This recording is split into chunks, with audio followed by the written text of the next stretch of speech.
The Wright brothers have been working on airplanes for years, and they discovered something. Orville Wright said, "From the beginning we have employed entirely new principles of control." They had to change many things to get their plane just right. And in 1903, in Kitty Hawk, the Wright brothers changed history forever. They flew the first successful plane.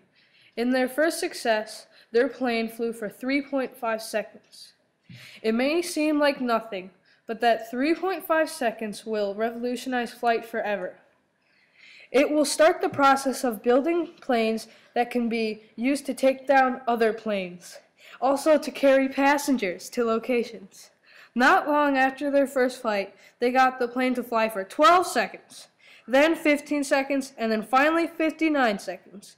In 11 years, the airplane will be used in war. This is the first time the planes will be used in combat. But nothing like that would ever have happened without the Wright brothers in 1903. World War I started on June 28, 1914, when Franz Ferdinand, the heir to the Austria-Hungary throne, was assassinated. Then Austria-Hungary declared war on Serbia. This was the start of the war. The war included 40 different nations. Nations fought from every continent, but most of the fighting occurred in Europe. This was the first worldwide war. At the beginning of the war, officers decided to use planes to spy on the enemy troops' movement, so the land units were prepared for the enemy.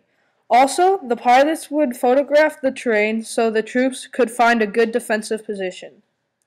Also, the photos were used to tell the soldiers in the trench where the enemy troops were and what to do about it. These early planes were two-seater planes, one seat for the pilot and the other for the observer.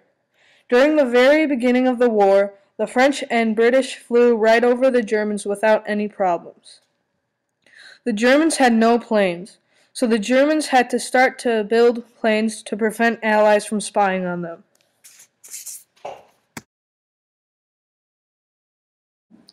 Many pilots were ex-athletes, ex-racers, or young men that wanted to fight for their country.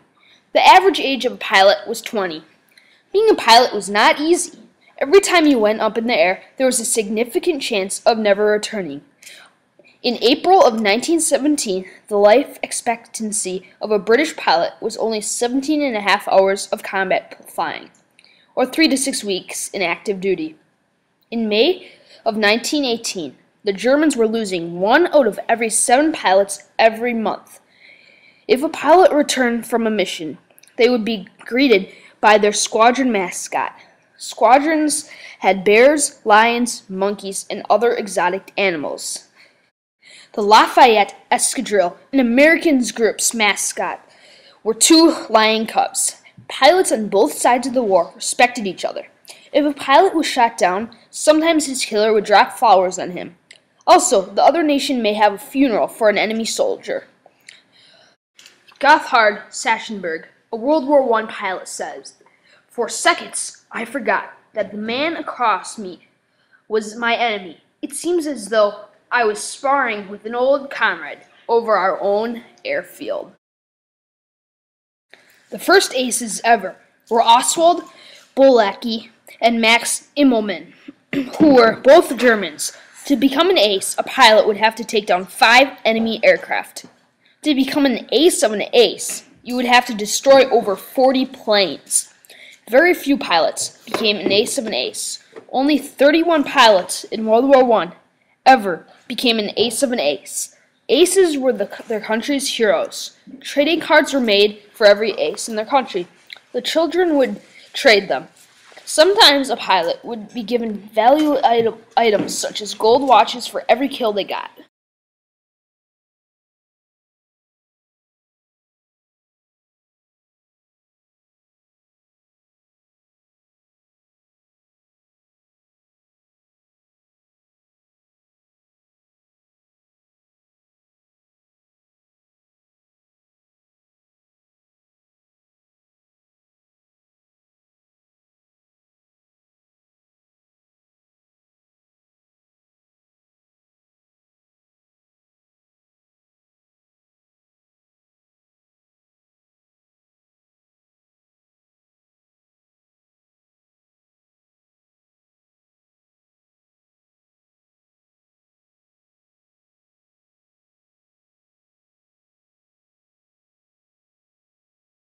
Manfred von Richthofen, also known as the Red Baron, was a very popular German pilot. He was born May 2nd, 1892 in Breslau, Prussia, of very wealthy parents. His father was an officer in the army and wanted to follow in his father's footsteps. Manfred entered Cadet Corps, a military school. Not long after that, Manfred got into the Royal Military Academy and the Air Academy in Berlin. In 1911, Manfred joined the 1st Regiment of Uhlans, a highly respected cavalry unit. 3 years after that, World War I started, and Manfred was sent to Poland to engage Russians. Later, he went to France for the 1914 attack. Not long after that campaign, Manfred became an officer, like his father. In spring 1915, he was transferred to the German Flying Corps. At first, Manfred was an observer, under a pilot named Kurt Wisserman Plough. But as airplanes changed, and there was only one-seater planes, he became a fighter pilot, and a very good one at that. In 1917, Manfred had downed 16 enemy planes, and had his own squadron. In April of 1917, Manfred got his 47th kill, and had the most kills in the German Air Force. No pilot had more. And on April 20th, 1918, Manfred got his final and 80th kill. In his next mission, Manfred and his squadron were fighting a British squadron. Manfred started to engage a pilot named May. May's machine gun got jammed, so he retreated to his base. When Manfred was chasing him, another pilot, Brown, was stealthily following Manfred and shot some bullets into his plane. Manfred's plane went down, and the Great Red Baron was dead. A famous quote from Manfred von Richthofen is, "I am a hunter. When I have shot down an Englishman, my hunted passion is satisfied for a quarter of an hour." Many people wonder why Manfred von Richthofen was nicknamed the Red Baron. It was because he painted his plane red, and that is how he got his name. World War I planes revolutionized flight forever. Some say when war comes, we grow the most. When war comes, everybody is trying to make the better machines. This caused airplanes to change and become faster, stronger, and lighter more quickly than airplanes would have changed without war. And whoever has the newest and the best technologies will win the war. World War I planes were the first time that planes were used for military. Before the war, no one put machine guns on their planes. This is another example how World War I planes revolutionized flight forever. Also, after the war, airplanes were used to deliver mail. Since airplanes have evolved so fast that it was possible to take a lot of things somewhere fast.